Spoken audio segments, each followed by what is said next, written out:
I want to get to our next guest now and continue this markets conversation with a focus on jobs. We've got Nela Richardson with us. She is Chief Economist at ADP. Nela, great to see you again. It's been a while since you've been on my show. And I want to start with this ADP report coming from your firm showing that private payrolls did expand last month, but by not nearly as much as Wall Street had hoped for. Is that the Delta variant sort of making its way now through the job market? Alexis, it's great to be with you. I hope you had a great summer. Look, there's a couple of things that we think are at play in terms of this month's numbers. The Delta variant may be meaningfully impacting the pace of hires in the second half of the year. There's a lot of uncertainty surrounding that.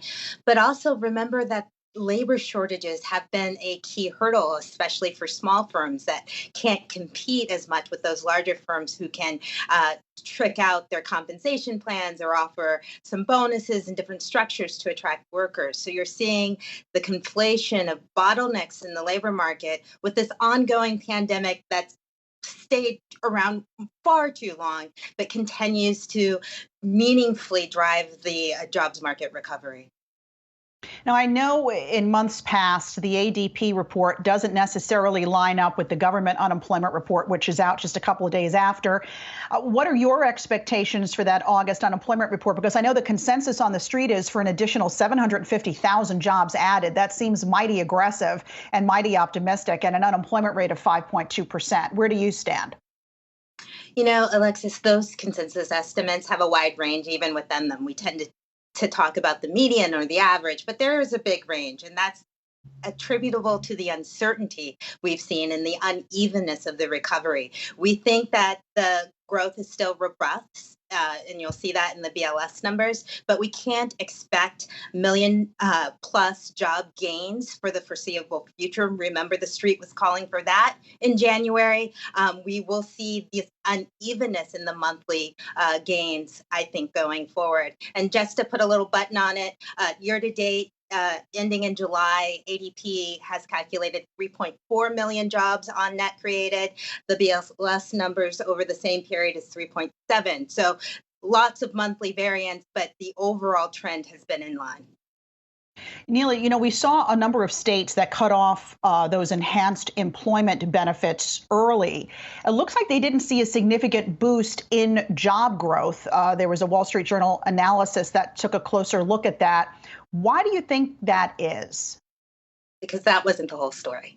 It wasn't just about the enhanced unemployment benefits. It was really what the health conditions were on the ground and the fact that we are still in the midst of an ongoing pandemic. So some states that ended or phased out benefits saw a meaningful pickup in hiring, and those who didn't end benefits or phased them out already also saw a meaningful pickup in hiring. And then there were states who didn't see a meaningful. So there's a lot of noise there. We're still trying to figure out the role of enhanced benefits, but it's clear that there's much more going on in this labor market than just whether or not unemployed workers have more support going forward.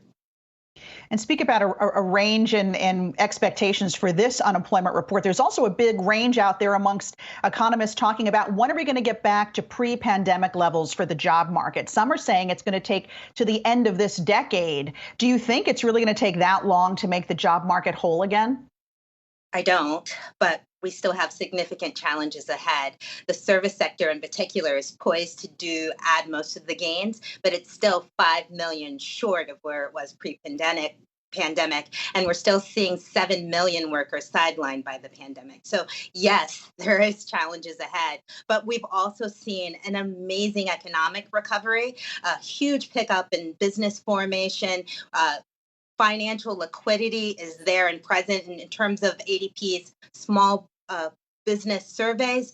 It's hiring, not financing. That is the number one challenges that we are seeing our small business clients report. So this is really a market that could thrive given economic conditions, but is limited by labor market bottlenecks and health conditions that are uncertain. Nela, how critical is tomorrow's or Friday's jobs report to the Federal Reserve, and of course that all-important wage component, which could signal a bump up in already rising inflation? You know, the Fed has started to signal what it would like to see. It would like to see, and we all would, frankly, this continual pickup in job gains, because that allows them to take their foot off the gas again a bit, taper some of those bond purchases, eventually increase interest rates, and gives them back the ammunition they may need if there is another downturn.